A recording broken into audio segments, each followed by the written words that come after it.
Christianity in the West Bank, threat from Jewish settlers.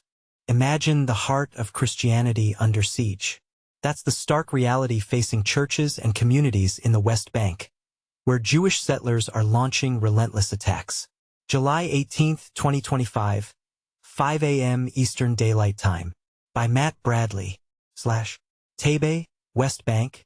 The ancient, whitewashed ruins of Taybeh's 5th-century church of St. George, Alabama, Khidr stand as a solemn reminder of the faith's enduring presence in the occupied West Bank's last predominantly Christian town. Yet, after enduring centuries of challenges, the Christian community now confronts a dire, modern-day threat just miles from where their faith was born. Frequent, violent harassment by Jewish settlers aiming to drive them, along with other Palestinian faith groups, from their homes. Alarmingly, the Israeli government often appears to turn a blind eye to these settlers' actions, according to human rights groups and church leaders. Recently, the church ruins were surrounded by the charred remnants of olive orchards and a neighboring cemetery. The aftermath of fires town leaders allege were deliberately set by Israeli Jews during an arson attack on July 7. NBC News sought comments from the Israel Defense Forces and the National Police but received no response. These settlers believe everything is theirs, declared Pierbattista Pizzaballa, the Latin Patriarch of Jerusalem, in a conversation with NBC News on Monday. Sadly, it seems the Israeli government's silence, if not outright support, emboldens them to act as they please, he added. While the attacks near the church were relatively minor and resulted in no casualties, they are part of a broader, escalating pattern of lethal settler violence against Palestinians, with the perpetrators seldom held accountable by Israeli authorities. The Israeli government has previously stated that any civilian violence is unacceptable and that individuals should not take the law into their own hands. Settler violence in the West Bank has surged to unprecedented levels in recent months. The United Nations has documented over 700 incidents just in the first half of this year, compared to 216 attacks by Israeli settlers in the entire year of 2023. Some attribute this surge to a rise in anti-Palestinian sentiment in Israel following the Hamas-led terror attacks from Gaza on October 7, 2023. However, the trend had already been escalating since the most right-wing Israeli government in history took office in late 2022. Since this government's inception, ministers have suggested, "Don't enforce the law on settlers," noted Nadav Wyman, executive director of Breaking the Silence, an Israeli organization that exposes abuses by Israel's security forces. "You don't need to be a detective to identify settlers in West Bank videos," Wyman added, highlighting their brazen impunity, as many no longer bother to hide their faces. Last Friday, settlers brutally killed Saifullah Musalit, a 20-year-old American from Florida visiting his family in the village of Sinjal, and Mohammed al-Shalabi, 23, in the same incident, according to the Palestinian Ministry of Foreign Affairs. Musalit's tragic death drew a sharp rebuke from U.S. Ambassador to Israel Mike Huckabee, an evangelical Christian and longtime advocate for settlers' rights, who demanded an aggressive investigation into what he termed a criminal and terrorist act.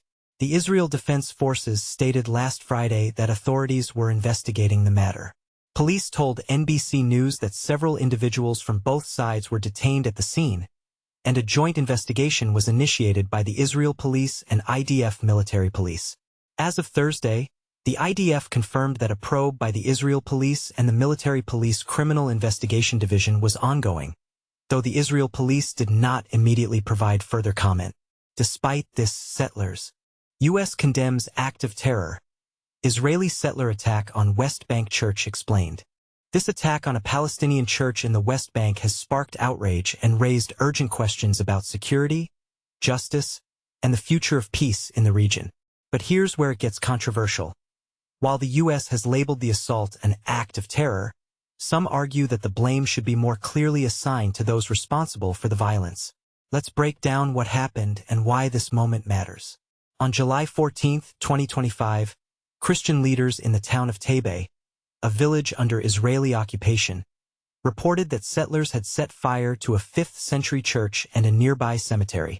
The attack, which occurred just days after a deadly incident involving a U.S. citizen, has drawn sharp criticism from global leaders.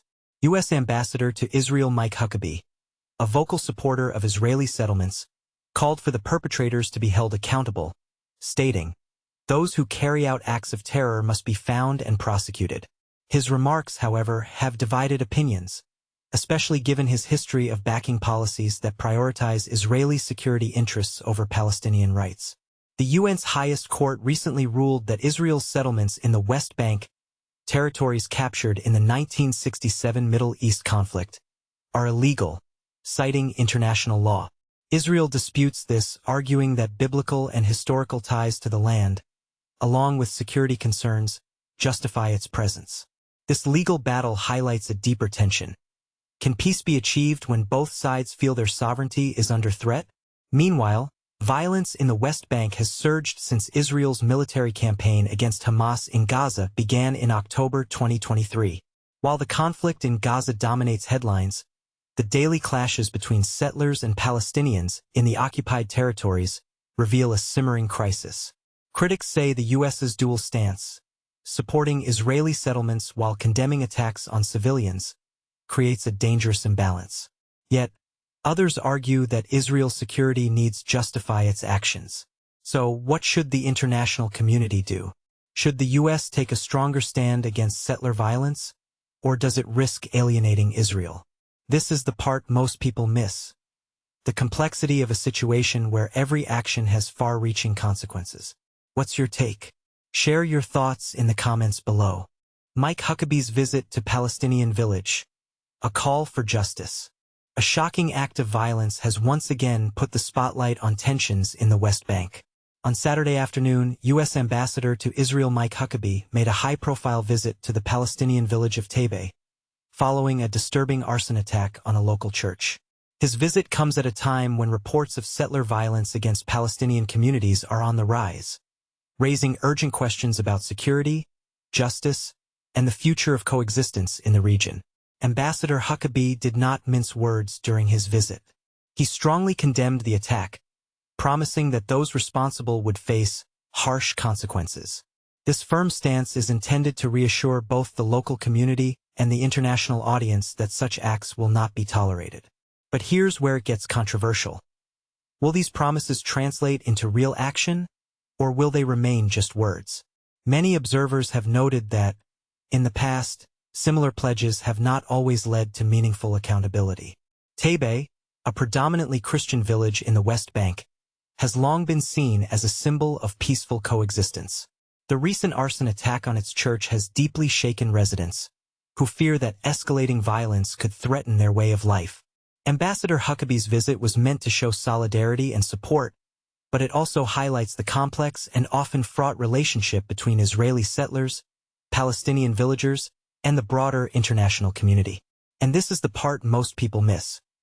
While the ambassador's condemnation is important, the real challenge lies in ensuring that justice is served and that such attacks do not become a recurring pattern.